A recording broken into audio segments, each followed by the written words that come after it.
We're into our final game of the night here on the NLC, and it is Singularity versus MNM. And although Singularity did lose to Fnatic yesterday, they have in general been looking very strong in Group B. They're going up against MNM, who have struggled to find their form as of late and have 1 win and 2 losses thus far. Gilborg, let's start off with you. How do you see this matchup going? So I'll be honest with you, I wrote down in my notes that MNM is doomed. That was my notes I started off with until I then started to review the games. But I kind of want to go on and throw this to my right and throw it on to Jamada and be like, oh, that's my right on camera. To my right. Yeah. And Jamada, can you sell me MNM stocks here? Is that possible? Okay. Probably not. But okay. I think if MNM can channel some of their sister team energy down from the UKLC and just make the game really bloody and messy, I think SNG might potentially fall. That's the only way I can really see MNM winning the game. Look, guys, I love you. You know, gave me a home for a long time, but I still think it's probably a little bit doomed here. Not to say I have no faith, but SNG just look like the stronger team. I'm sorry, Gilborg, I can't sell you the stocks. Okay, I'll try and play the devil's advocate here. So when it does go well for MNM, it's because they've had an extremely clear-cut early game where essentially it's coming from Rax, who's able to be gaining these objectives. Like, they're kind of playing the style that we saw BTXL do earlier, where you had a lot of the priority lanes and you just get the Drakes. But the problem is, when you get to that third Drake, that's where we've seen it gets hard for them. When the macro gets a bit more intense and the fights are a bit more intense, you don't have that early game lead anymore you probably had from the lanes being ahead or the priority from the lanes. That's where it starts to get hard for them about the course they're about to make. So if you want to evolve from what your weaknesses has been in the past, I need to see from MNM that they're able to snowball their leads, not only onto the objectives, but onto the enemy camps, shutting down the outer turrets, taking control of the map to actually essentially have a tighter grip on your opponent during these last neutral objective calls before the game ends. But if I don't see that, it's getting kind of rough. Yeah.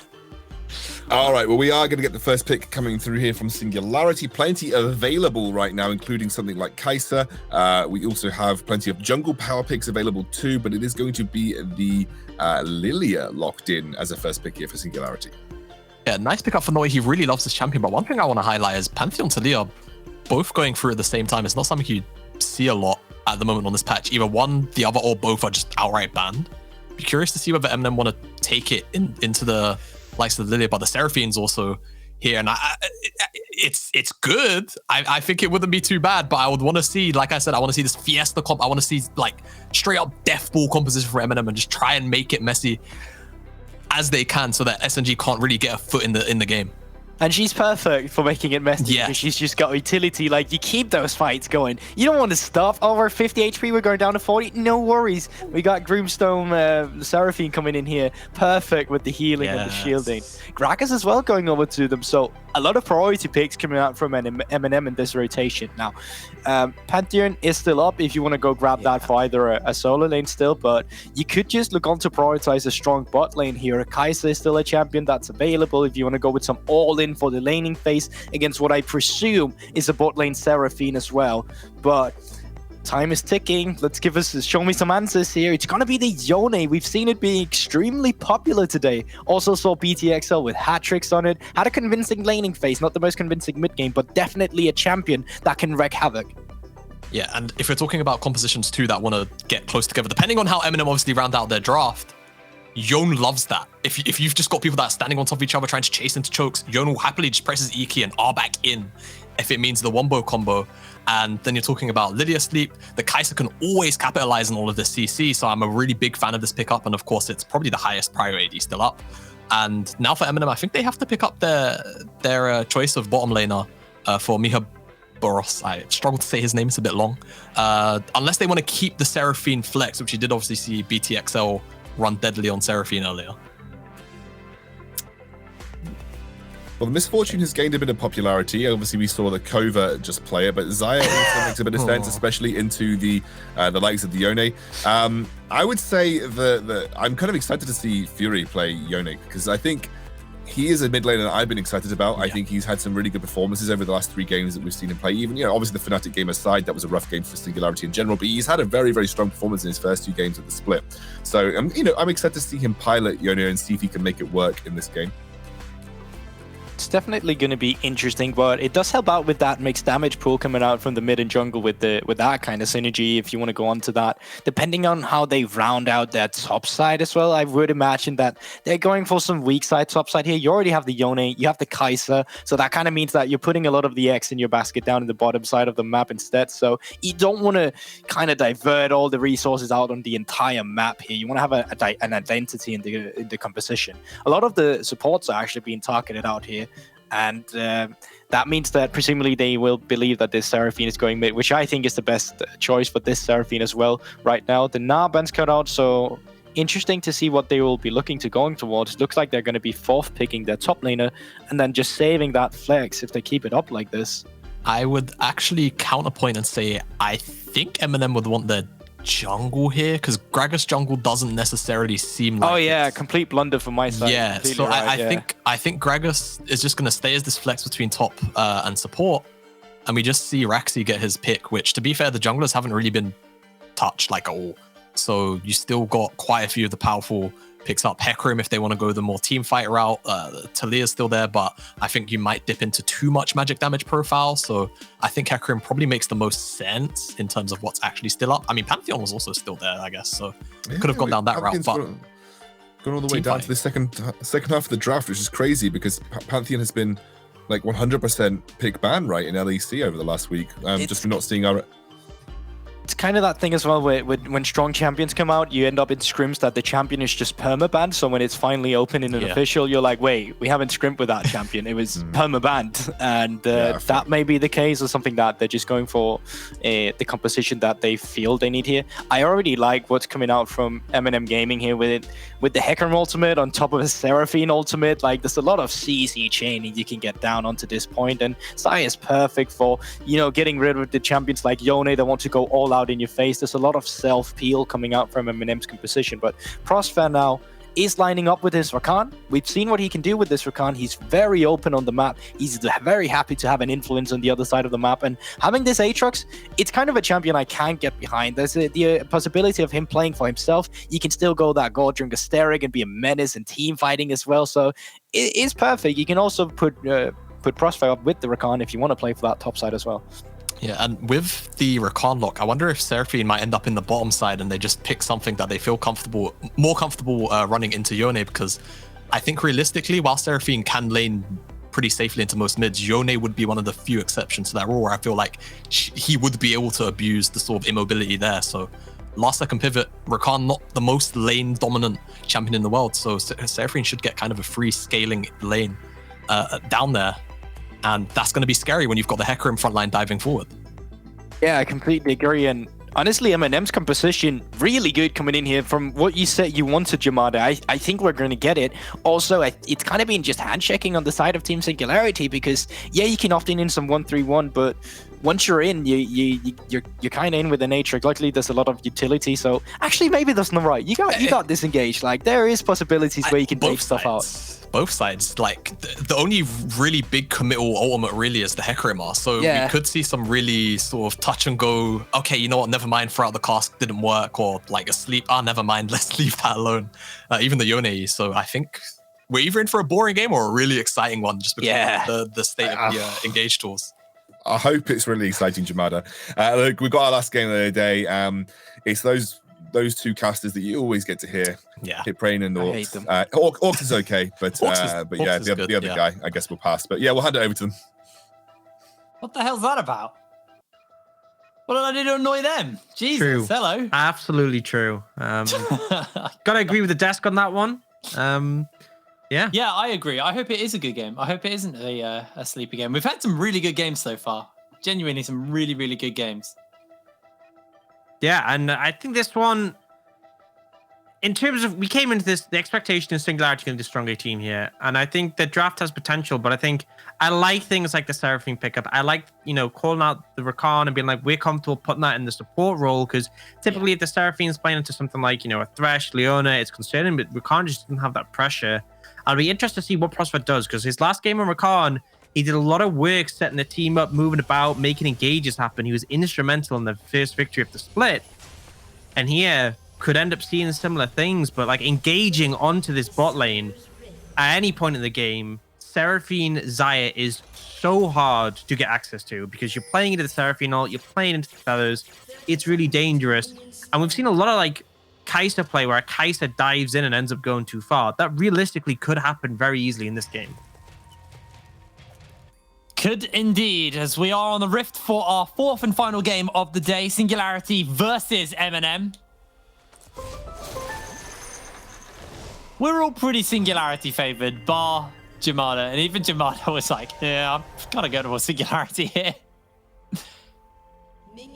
I think they have tools in this draft, though, I think, for MNM. I think a big thing for me is the fact that they have the Syndra mid with the Hecarim, so providing that priority, that pressure, that's going to allow Raxi to have a stable early game. And then it's just when it comes, like I look at Singularity, I look at the things like the Yone, the Aatrox, the Kai'Sa, the Rakan, all these things want to dive forward, and it's like you have so many tools to deal with that. And I think if Singularity come out strong, if they end up coming out ahead, they should be fine. But if they start to fall behind, I'll be really concerned, because if they have to engage onto MNM, if they are forced to play into them, it could get really dicey really quickly. Well, looks like Jungle is supposed to start up on the top side, means we could see some moves towards the bot lane. I'm curious to see how the Yone is going to do in lane for the moment, because you expect this to be a pretty rough one until at least level 3 for Fury. As you can see right now, he's getting heavily bullied. Yeah, I think level 3 is where your champion really comes online and can actually do things. Level 2 is okay, but for now, it's just playing into Syndra, playing the defensive game. The fleet footwork, Doran's shield that we've often seen coming out from these melee mid laners, essentially allowing you just to survive that poke and that harass.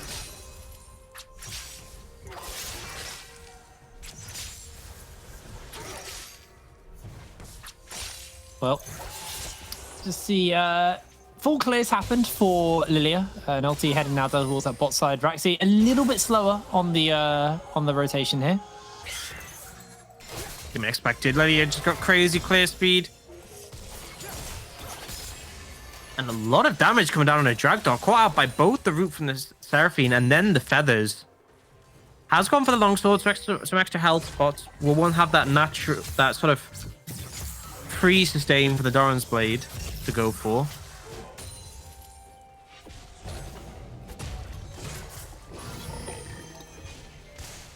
You know, I was actually speaking in Alti the other day specifically about Aatrox and Agragas, and he said that when Weasel played the matchup, sometimes he'd be doing completely fine, and then some games he would just like go horrifically wrong. And it's only early days in this game, but just from that trade, it looks like this might be one of the ones where it's going pretty wrong for Beaster.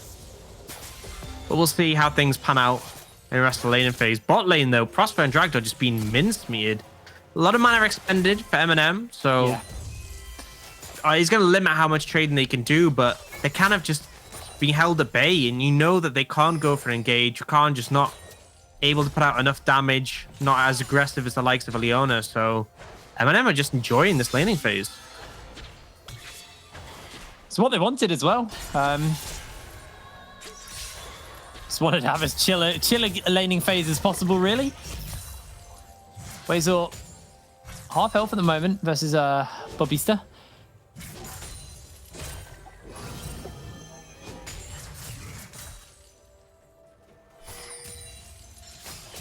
And the gold lead already at 4 minutes is 600 up for MNM. I know it's nothing massive, but we're 4 minutes 30 into the game, and they're already starting to accrue gold leads. Mostly towards this bot side. As you can see, there is a CS lead starting to grow for Mihabaris. Yeah, and I think actually, even for the Seraphine, like, it's so easy to proc spell thieves on that champion. You can actually get like a substantial amount of gold in it early. I actually like to have a look at the gold and just see, but like, even though it's not much, like 80 gold up, and then you add in like the 150 gold lead between 80 carries, like it's small amounts, but that's what kind of amounts to a small gold lead this early. But they've had the pressure, the spot lane going well so far. Obviously, things can change drastically at level 6, especially with jungler attention. Speaking of jungler attention, Raxi, that's what he's waiting for. Oh, can ping back, but he might just get himself instantly caught out. Flashes away, and Raxi, weird interaction there, but is knocked back towards his tower. Yeah, I mean, that's how it goes with the flash. It is a weird one, but it's essentially very easy to flash Hecker and me and just go the other direction. Raxi's aware of that. Nothing you can really do to stop it, but the end result is you get Fury's flash, so he's in a little bit of precarious position, but he's now got his friends here, and there is no mana. Yeah, they're looking for the knockup. That's the chain of CC, and Air has to flash away. Prosper left alone a little bit, although Naughty was there, so he's going to be able to get away.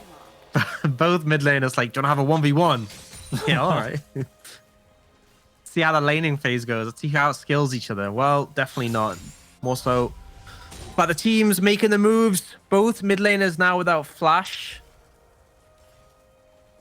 And honestly, I'm not really sure who this necessarily favors. Post 6, Fury can really do a lot of work when Air has no flash. But obviously, even him doing work puts him into a compromising position. So it really comes down to who shows up next in the mid lane. Who looks to punish those lack of summoners.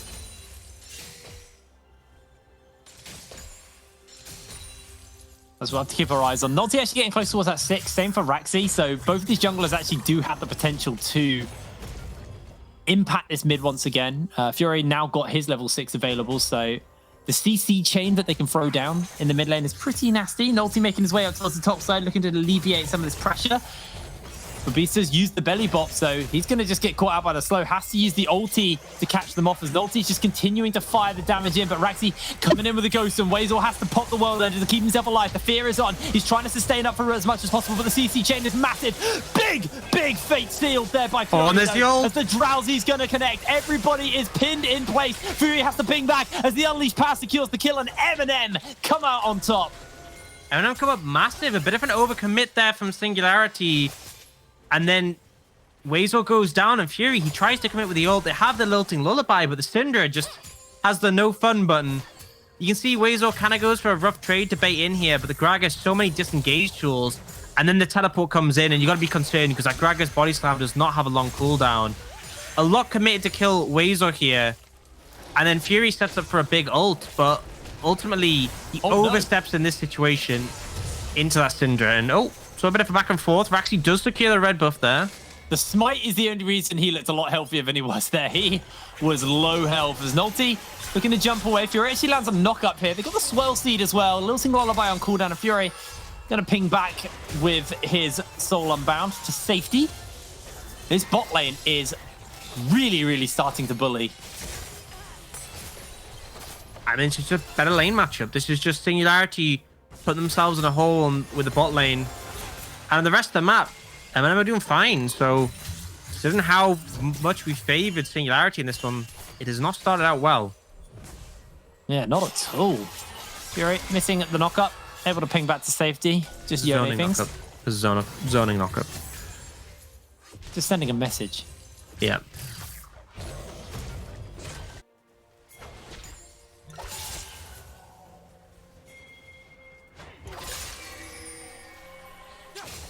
Yeah, they're so much edgier than you saw.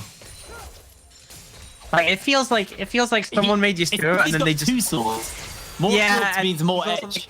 Demony as well. It's like someone took you stir and was like, let's just amp up the edge as much as possible. Yeah, no, I especially the ult, which is like literally teleports behind you. Nothing personnel, kid. Right, if you don't release a Fedora skin for this champion, I'm going to be so upset. God. I can see it. I can literally see it. Fedora in a trench coat. Wielding Beautiful. love pillows instead of samurai swords. I'd buy it. I actually would buy that. Definitely Yeah, April's not coming Yoda. up. April's coming up.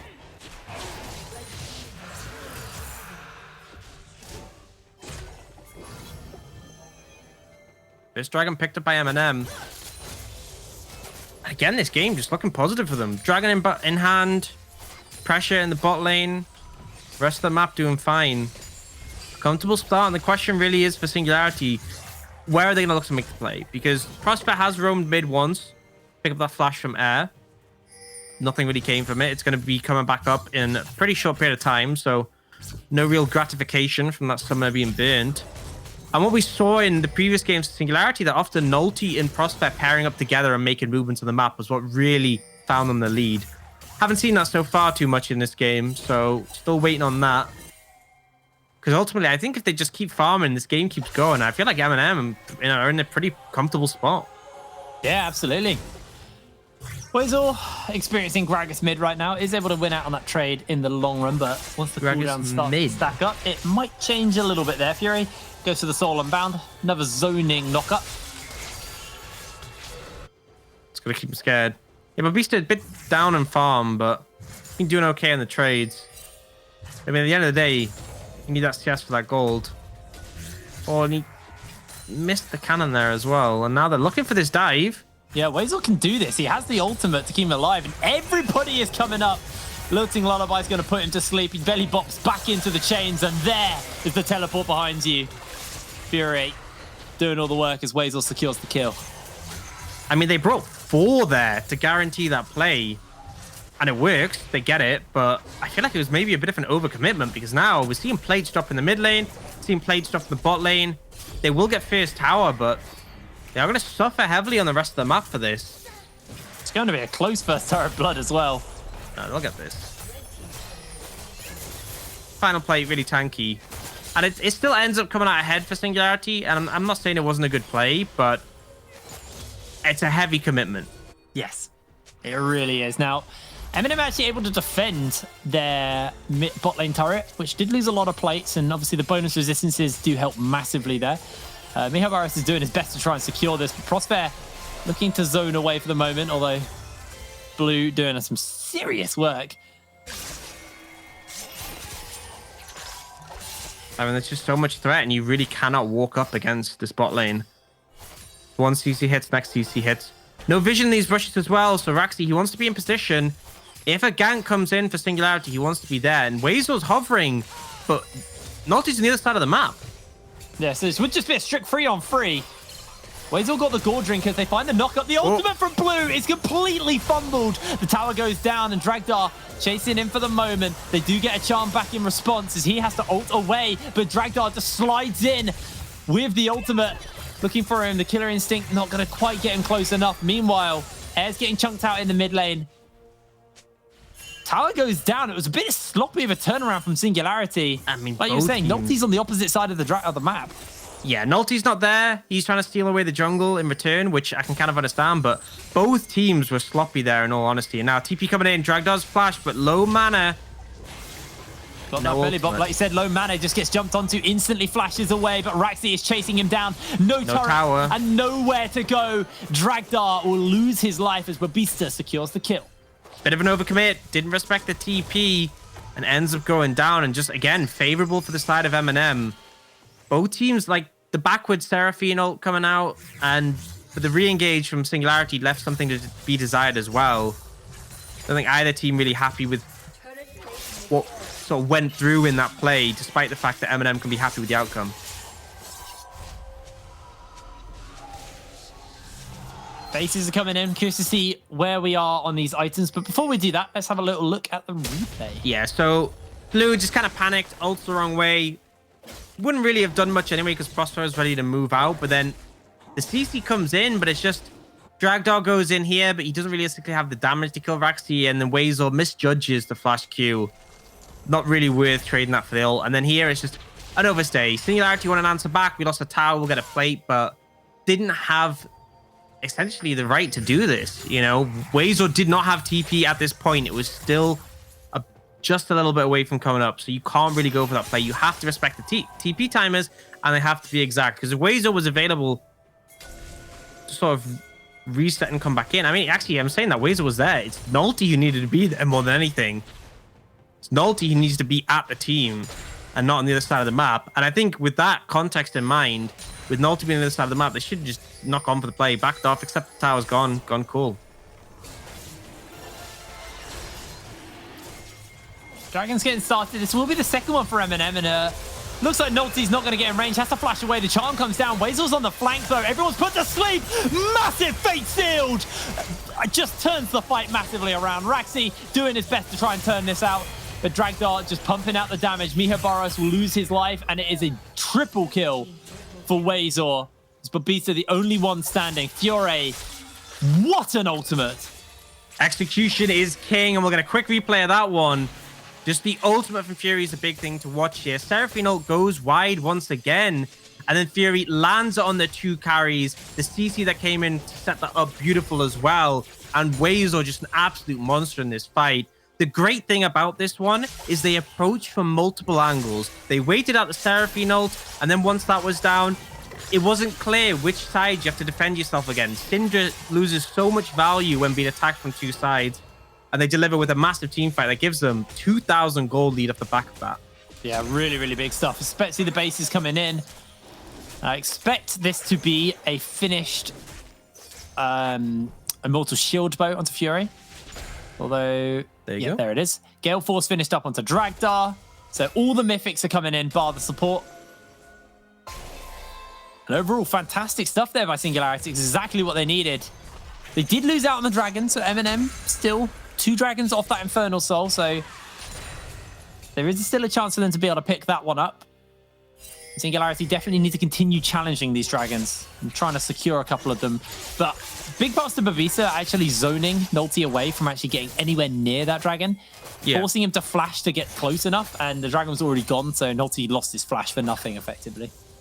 Yeah, I mean, the dragons secure great, but just the team fight after that, they were putting... Yeah. That's one of the things with these neutral objectives. It's why we saw teams waiting for them last game, is it's really difficult to posture for them and not be put in a compromising position. The other team kind of corrals you in and can approach.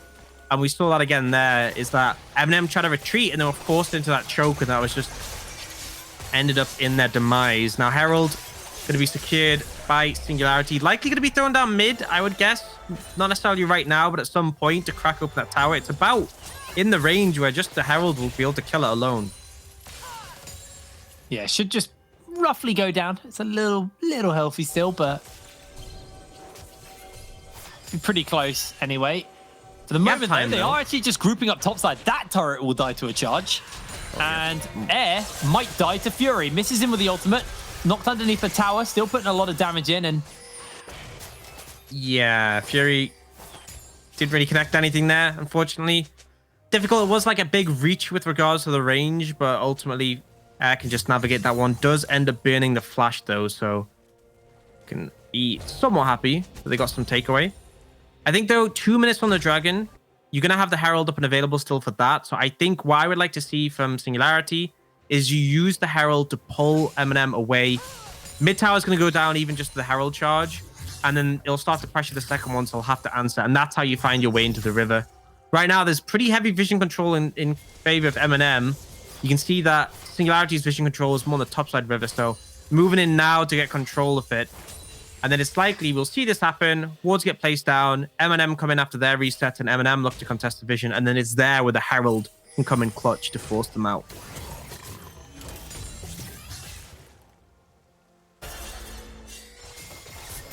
a little bit of action. A little bit of a breather seems to be the name of the day, really. You see, Nulti's actually gone for the Leandries and not the Moonstone, so wants to do more of the damage than the supportive build here. Well, Mintail Dragon, and I expect that's why everything has calmed down a little bit. Yeah. These teams are waiting for this objective. Like I said, the Herald is up, and Singularity will probably use that just to gain control of the lane. Yeah, you see what happens though. Prospect comes down, puts all his wards down, runs out, and then has to like reset. And then Dragdar resets with him, so Dragdar gets a bit of extra power with his Berserker Greaves. Prospect's now got full wards. But this gives that window for MNM to push in and start clearing out that vision.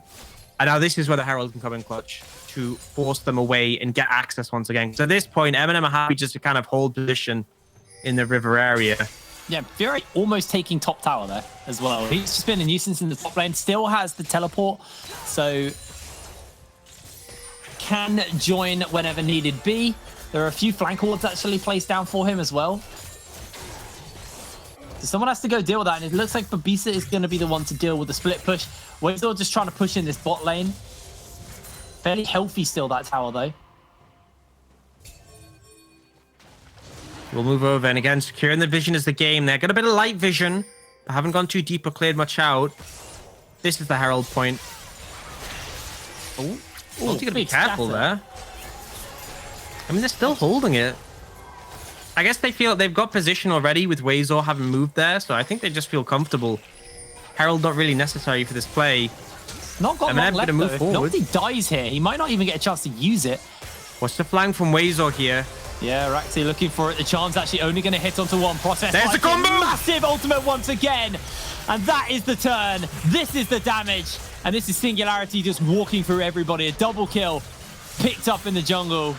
The dragon is secured. And once again, 4 members die and Babisa is sent packing. Now they can use the Herald to siege more than just one turret. Yeah, they can send Wazor. Wazor can get 2 towers with this, and the rest of the team can head straight to that Baron. Particularly with the Rakan as well, he can actually Q the Baron to get heals from it. So it ends up being really healthy, especially as Fury with the shield bow can just tank it up. They've got wards to cover any sort of approach, and Raxi still isn't even alive. So this should be Baron for Singularity, and they've just blown this game open. Yeah, taking themselves a second turret as well in the mid lane. But Beast actually getting cast in. He might lose his life here if the Baron's taken.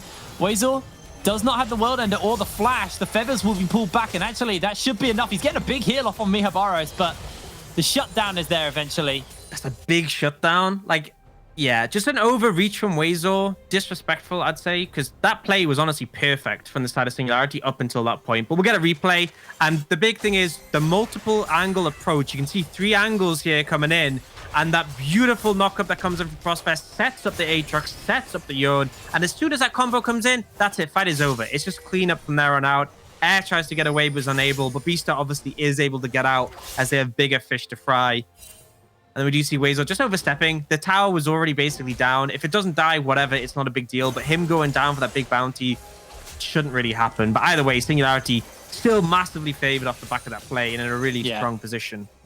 It does shut down the 1-3-1 really hard though. Because Wazor can't push with Baron anymore. He can still push, but he doesn't have the Baron buff. Mihabaris just catching the wave in the mid lane, and the last tier 1 turret will fall down to Fury.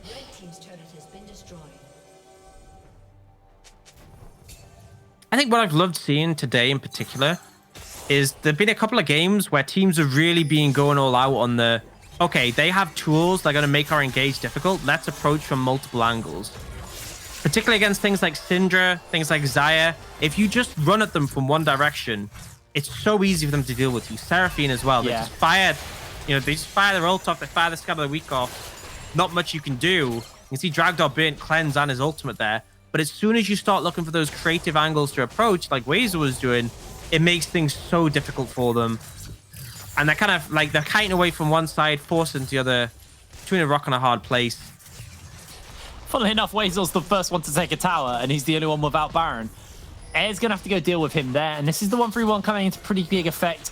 Air obviously going to struggle with the Baron minions because of the fact they have that extra magic resist, so he's dealing with the side lane with no Baron. Fury will finally take down this last turret outside of the base for Singularity. As he continues his siege, all of the inhibitor turrets currently under fire from Singularity. Fury lands a big knock-up onto Babisa. Going to trade out pretty heavily with him as Raxi looking for Nolty, but they use the sleep to catch him out. And he is caught by that Fate Seal. Big charm from the Encore, but Fury just continues his onslaught into MNM. The tower goes down in the mid lane. Nolty can take a couple of tower shots, but this tower is under fire. Swirl Seed's going to hit onto blue. And Singularity will continue to fire away at MNM's base. This could just be game here. Raxi's still dead for 20 seconds. They've got Baron minions, and they've got a pretty big wave bot side to work with, but they are going to step away. Dragon spawning in a minute. They got a lot of gold from what they've just been able to take on the map. Going to reset and spend that gold. Collector finished up for Dragdar. The Lord Dominic's Reminder? Is that? No, that's not the Reminder. Mortal Reminder. Mortal Reminder. Thank you. The Mortal Reminder picked up for Fury. And a Death Stance onto Wazor. So if you thought he was hard to kill before, Steric's Death Stance and a Gore Drinker, that's going to be a nasty, nasty Aatrox to deal with. I just feel like there's not really the damage at the moment from MNM to cut through him. This is really the meta of these unkillable bruisers. It's like you have Gale Force so you can dash away from them, but it doesn't really help you with cutting through them. And when you're in a deficit like this, 8,500 gold down for the side of MNM. You just don't have the luxury of being able to afford items to help to cut through. It's a 3-item Aatrox, massively fed, very well farmed, and really causing issues for the side of MNM. Dragon will be spawning, and that is the silver lining. We are still a long way away from Singularity having a soul. to the point where they don't even care about it, which honestly, I think it's the right call. Make use of the inhibited pressure. Dragon's really not offering much right now. If this game is still going by the time you're getting sold, then I think there's bigger problems. Yeah. And like they can send one member to deal with it if they need to. If they really feel the need. But for now, it is just this final siege. Prosper looking for a flank Fury. Can use the Soul Unbound just to get a bit of distance out. As we're actually taking a fair amount of poke. W coming in from Dragdar just to get him. Wave after wave, slowly working its way into MNM's base. MNM needs to find an opportunity to get a punish off, but like you said, it just feels like they don't have the damage to kill the likes of Wazor.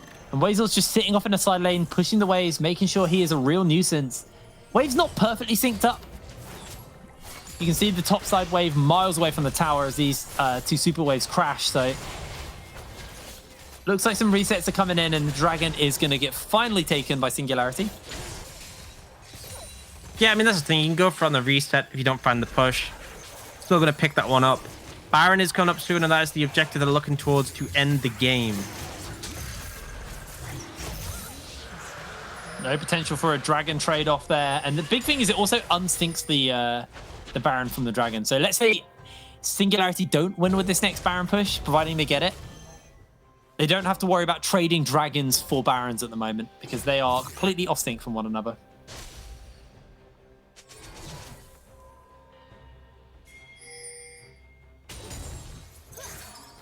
See some visions come out from the side of MNM to try and attempt a contest. Some nice wards been placed in, and blue goes for a reset, just a restock.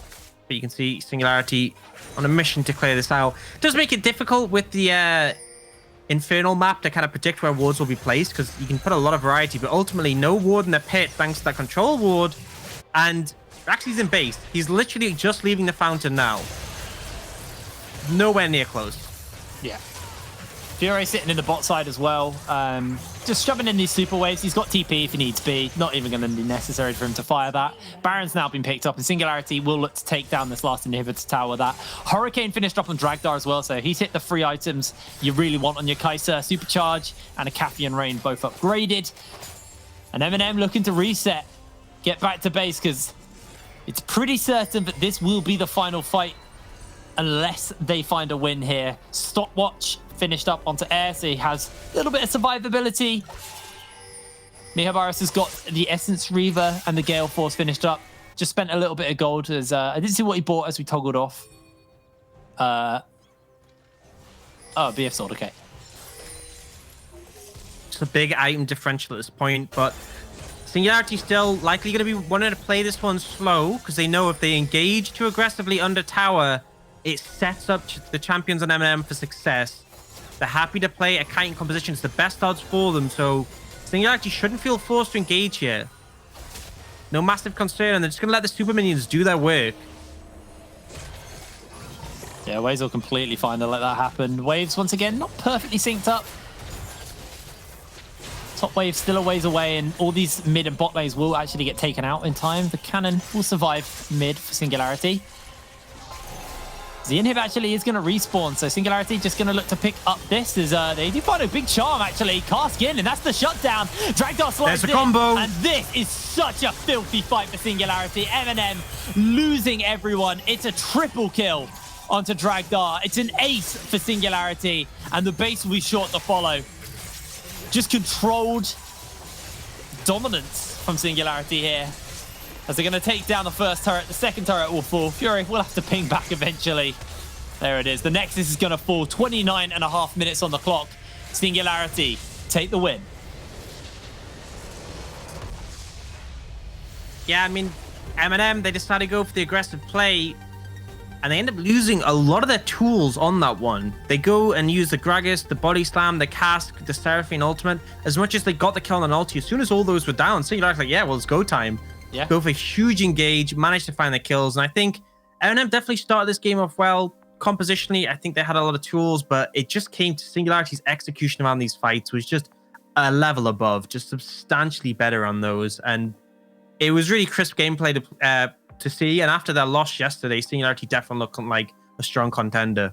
yeah, that was a very different Singularity from what we saw yesterday, and just mad props to Fury. Some of those ultimates catching multiple members, just chef's kiss, honestly. We're going to pass it over to Scoundrel and our analyst desk to break down the day and that final game, so we will speak to you later. Thank you, Hit Bro. Oh.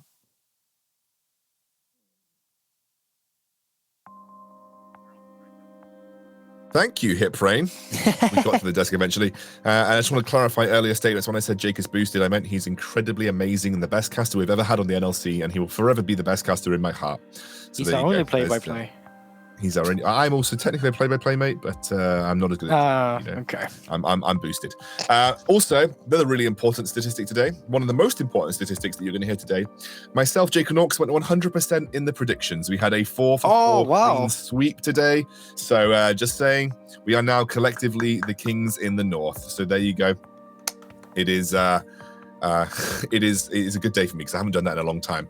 Guys, that was an interesting game. I think when you wrote down MNM are doomed, Gulborg, I think that did kind of come true. That was a very dominant game. The thing is though, like it wasn't too dominating in the beginning. Like they actually stood a chance, and I was like, man, MNM are fighting back, and then mid game happened, and I was like, that's why I wrote that note down, because that, like, in the end, there's nothing they could do. They just have some integral systems they need to set up for what happens in the mid game and how they play around that stuff. Because even if they get that kind of lead against good teams, it's like it's kind of just falling apart. And you saw Singularity was able to almost just individually outplay them in fights as well, and it sucks to go down in that kind of term. Yeah, it does. It's there was, like, I think Orcs was telling us that one fight that really essentially sealed the deal for MNM, and from that point onwards, it was just a complete dominance for Singularity. I do actually have Torok from Singularity ready to chat, so I'm going to bring him in for a brief interview, the head coach for the Singularity roster. Okay, so you guys, obviously, great win for MNM over MNM. It was pretty dominant towards the end of the game. You're now 3-1 in the split. What has been the main focus for you guys as a roster coming into this split? What were the main strengths that you were playing towards? What kind of the weaknesses that you've learned about from either the Fnatic game or week 1 that you've tried to fix over the course of the last 2 weeks? Sure. So coming into the split, naturally, we just want to become the best team we possibly can be. We put together a lot of really strong players, I think, individually, who have a lot of trust in one another. And we have been trying to build week on week on that synergy, on that ability to actually come together as a team and just make sure we've got a strong foundation to actually tackle the NLC going forward. I guess based off the last few weeks, we've obviously been working on our map play.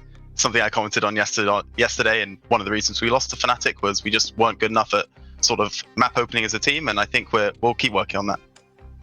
Yeah, I think clearly we've kind of touted you as a roster that has the potential to go all the way here. I do genuinely think, A, you've got the most UK players on your roster, but B, you are a roster that I think genuinely has a lot of talent on it. I do have to ask, Torok, your background, why have you chosen an elementary school? Why is there why have you got a primary school as your background? It's not a choice. It's not a choice. I'm working at home, let's say. It's my mum's office.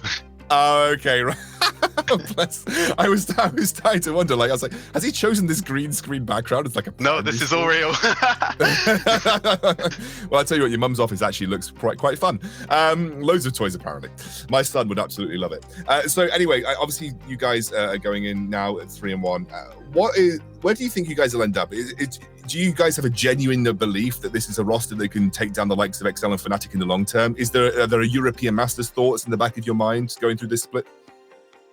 I mean, in terms of talking about beating Fnatic, beating XL, as a roster, of course, that's where we want to be. I think right now, of course, Fnatic's biggest advantage against us, especially on Tournament Realm, is having FNC in front of their names.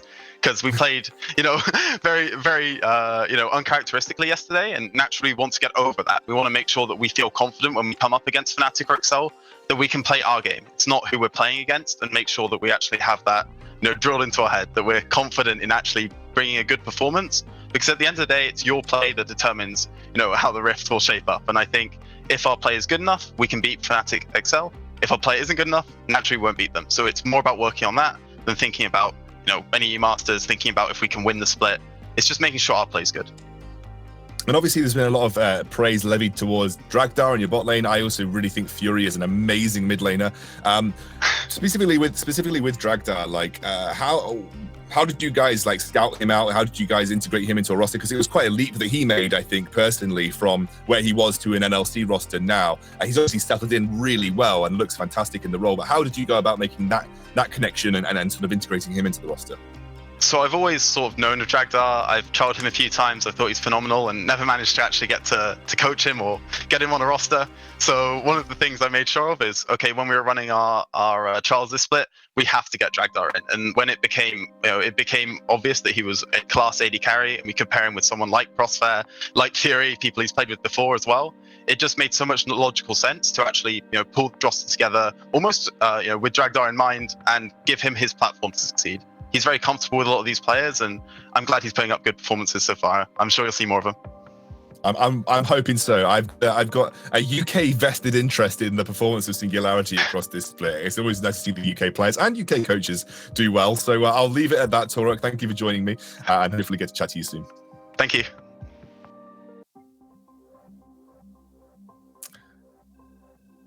Always good to hear from coaches. It gives you like a special insight into sort of how the teams are prepping and preparing and kind of what they're working on. So it's good to hear from Torok in that regard. I believe before we move on to our wind down for the day, we have Jamada, Professor Jamada, ready to do a drawing board breakdown for us. So Jamada, take us through a play that you've chosen. Yeah, we had our resident UK coach in Torok talk about good play, so we're going to bring up some good SNG play right here. So it's actually MNM who have first moved onto the Dragon. Can't quite recall exactly how we end up in this specific position, but we can see Wazor. He's on. Oh, my mouse is kind of bugging up. We've got Wazor there teleporting right behind the entirety of the backline of MNM. So he's going to come up from this angle, and there's no one to guard this flank whatsoever. So this is just MNM kind of being a bit too rushed in not taking time in making sure there is no TP wards available for a kind of flank like this to happen. And honestly, Crossfair, there's no real threat other than air in just using a scatter of the week to stop him from just straight up engaging, flash engaging forward onto key members like Blue and Raxi on the Dragon. So get the mess cleared up and we'll see exactly how it starts. Have the Dragon taken down, but Wazor just gets free access to a really nice sleep and we just see the whole combo. Everyone just gets blown up. There's not really much analysis other than, honestly, MNM just have to take more care at dealing with their flanks because honestly, this game started off pretty well. I'm actually just going to let the clip roll out. And you see Wazor get a triple kill.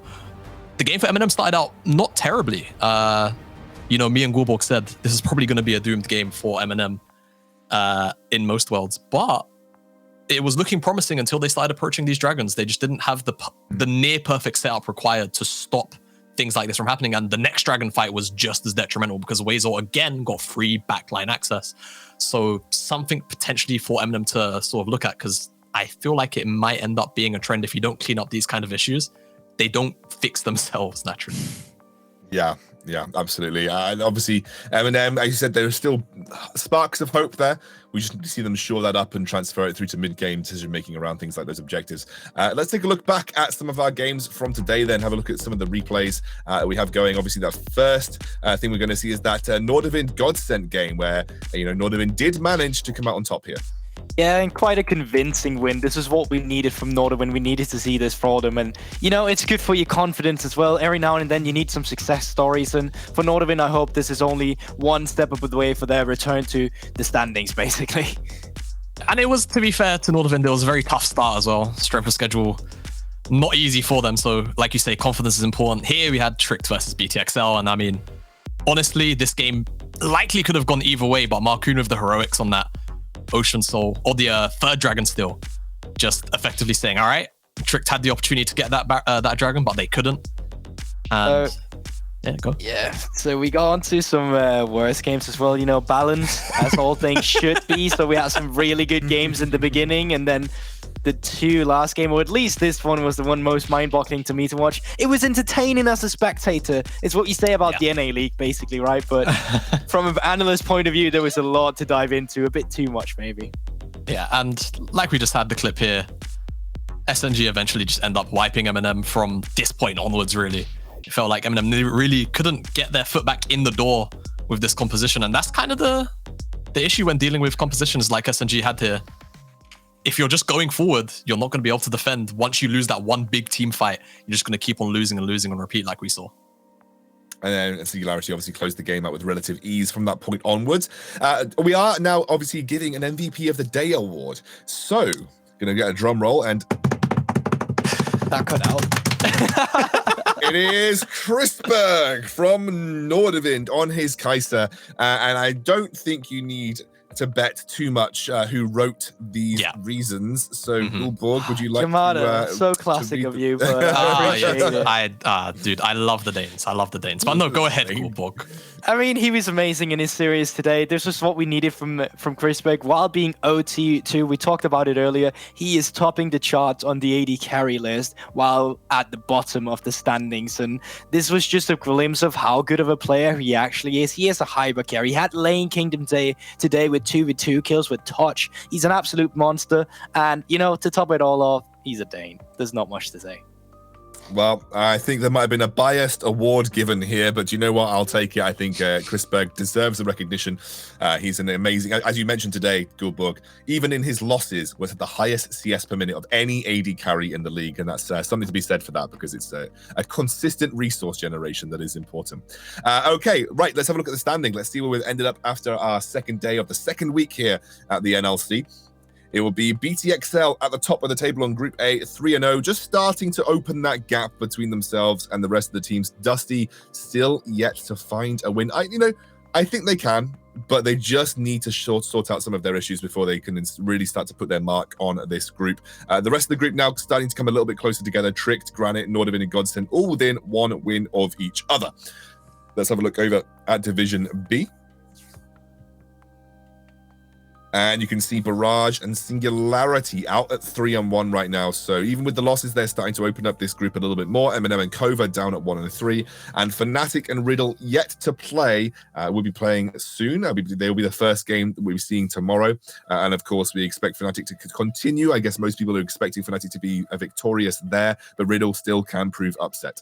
And speaking of tomorrow's matches, we have, as I said, Riddle versus Fnatic to open up the day. We then have Godsend versus Tricked, Nordavind versus Granite, and then the last game of the week will be Dusty versus BTXL. So we have 4 games coming your way tomorrow, and of course, you'll be joined by Gulborg, and I believe Trouble will be back tomorrow, and myself, I will not be here, unfortunately. So I'll be missing out on tomorrow. I believe we have another host coming in. I'll be taking over for that. But of course, if you want to catch more esports action, more Danish, Nordic, whatever this region esports action, you can check out the Telia Masters. Gulborg, I did promise that you would get to say a little bit about the Telia Denmark League. So Gulborg, tell us why we should be watching the Telia Denmark League. You should not necessarily just the Telia Denmark, but just the Telia in general. If you miss studio production, there's some of that as well, just from the local area. You got some nice communities going on from the separate countries, also going on social media. So if you're from one of the separate countries or would like to dive into the second community, go give those Telia leagues a look. They're really heartwarming. It's great games as well, and you won't regret it.